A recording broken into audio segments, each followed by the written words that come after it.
This church over my shoulder here is the Big Spring Presbyterian Church in Newville, Pennsylvania. This is where Thomas Craighead was a pastor in the 1730s, and he actually collapsed giving the benediction during a sermon or after a sermon. And they buried him underneath the cornerstone of the old church, which the old church here in the cemetery would have been right down there underneath the trees. Unfortunately, there's not a gravestone, but he made quite an impact here. They say he was a very fiery preacher.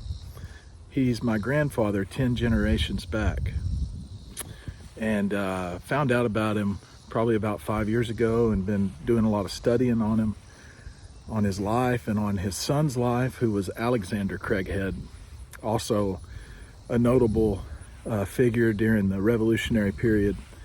His son, Alexander Craighead, is known as the father of the Mecklenburg Declaration of Independence, the spiritual father of it, which that was the first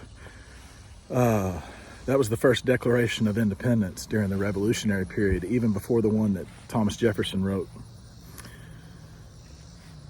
He also traveled with George Whitfield during the Great Awakening.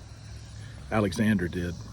They both came over with their family from Ireland around 1720 or so, I believe.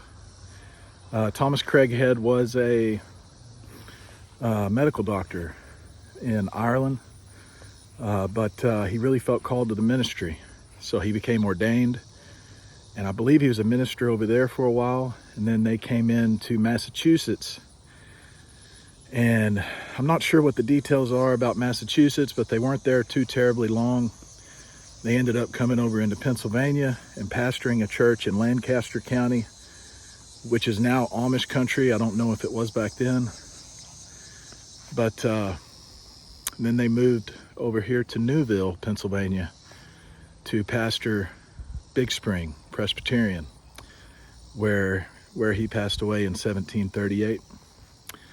So it's really neat to be here and see all this and know that we're connected to it.